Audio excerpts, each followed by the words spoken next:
Free World Initiative founder and CEO of that organization, Lebogang Motau, joins us now to talk a little bit more about this. A very good evening to you, and thank you so much for speaking to us. From your organizational perspective, how you decided to define or frame bullying? Thank you for having us. Bullying would be any negative intentional action that is to harm somebody either psychologically or physically with that intent, and repeatedly doing the same act to ensure that the person is harmed. That's what it is, bullying is defined as.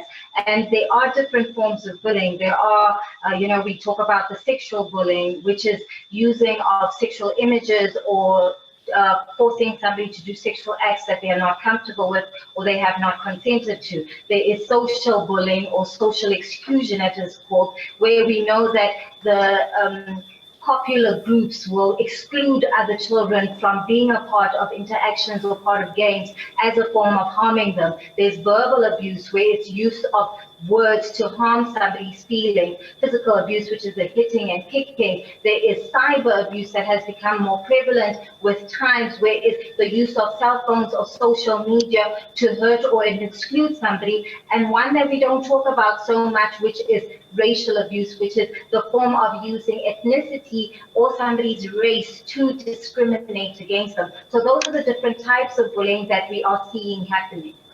Just in terms of South Africa, which of these is the most prevalent, or are we seeing a growth in incidents of all these different types of bullying that you spoke of over the years?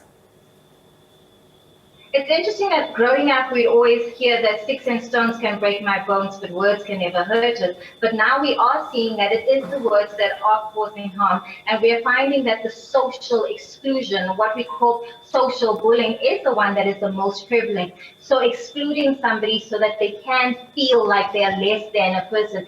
Bullying has to do with a power imbalance. So exclusion, social exclusion, is the one that is more prevalent. And we're seeing a lot of cyberbullying right now becoming prevalent with the use of technology and the widespread of technology.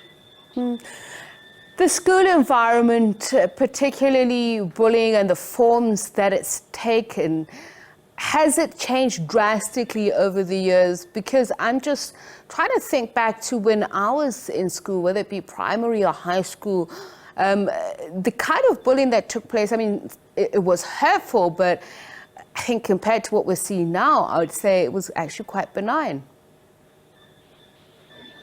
There is a huge change. Like I said, with the use of social media and technology becoming so freely accessible, now you are exposed to so much more in terms of the cyberbullying and the fact that cyberbullying, unlike the other bullying that we used to experience when we were in school and when we were younger, which was the hitting and name calling, you knew your perpetrator. You could report your perpetrator to a teacher or a parent. Now there's so much anonymity when it comes to the cyberbullying that we've seen. And also, like I said, the most prevalent one is the social exclusion. So children will go out and not call one of the children. Those are the types of bullying that we are seeing now being more prevalent, and that is now tackling the mental and the psychological and the emotional side of the children.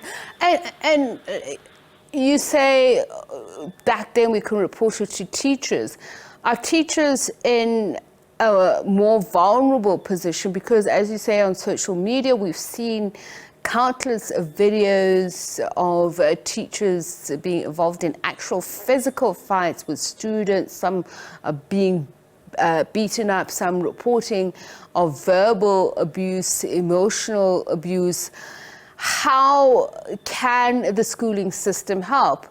Just not only in terms of preventing it, but giving support to the victim and the perpetrator. I think the biggest mistake that we make is that we think that the bully and the victim and the perpetrator are at two opposite ends when they're not. It's actually a cycle. We're often finding that the bully in one situation is actually a victim in another. So it's just that perpetual cycle of being violated and then using that hurt to violate somebody else. And that's why we are seeing that even teachers are now being involved in the system, that they too are being bullied. We're also seeing in the workplace there is an increase of bullying as well. What we are finding is that hurt people hurt people. Children who are being hurt either at home or by other children are now trying to make themselves feel better. They're trying to regain their power by they themselves becoming perpetrators.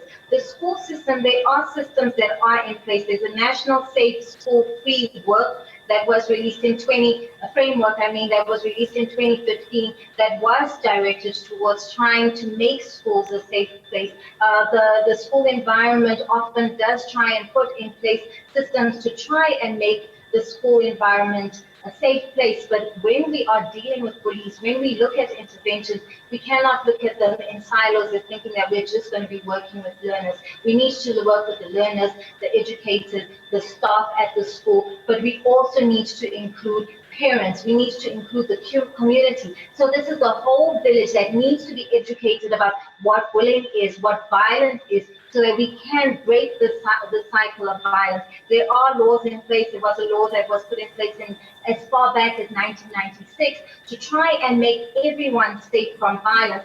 But we are seeing that it is still being perpetuated. And also, when we look at who the bully is and who the victim is, we do find that bullying mostly is being perpetuated by the boy child.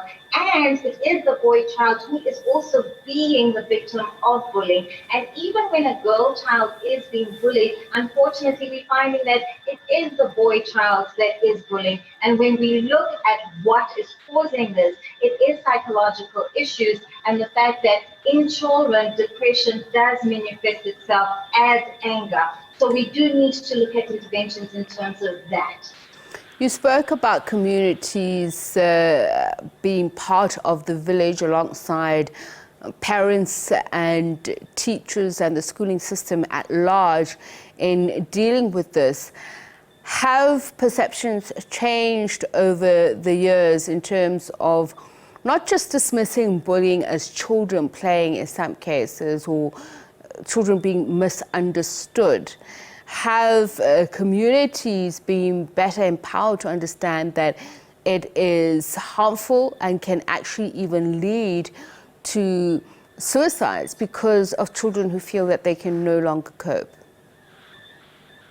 There is a UN global campaign that is called Hear Me Too, and there are organizations that are doing amazing work. One of them that we as FWI have partnered up with is called the 1,000 Women Trust, that are trying to highlight and enlighten everyone to realize the long-term effects that bullying has, and to try and ensure that the policies and that have been developed are actually implemented in school and put into place, so that we do understand that bullying is something that lasts longer than just a few words amongst children. It is something that does have a long-lasting psychological effect. And as you say, the number of suicide rates has rocketed up in that age group of school-going children because of bullying. We are seeing that going up. So communities are getting a better understanding, and children of these days have become a lot more verbal,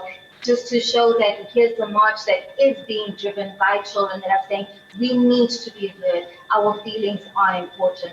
So the perception is definitely changing, and the children are themselves saying that you cannot make these policies without consulting us. You cannot talk to us and find out what we are facing in these schools, and you cannot create interventions that do not work. And the most important thing, like I said, hear me cry. Free World Initiative founder Lebogang Motau, we thank you for your time. Much appreciated.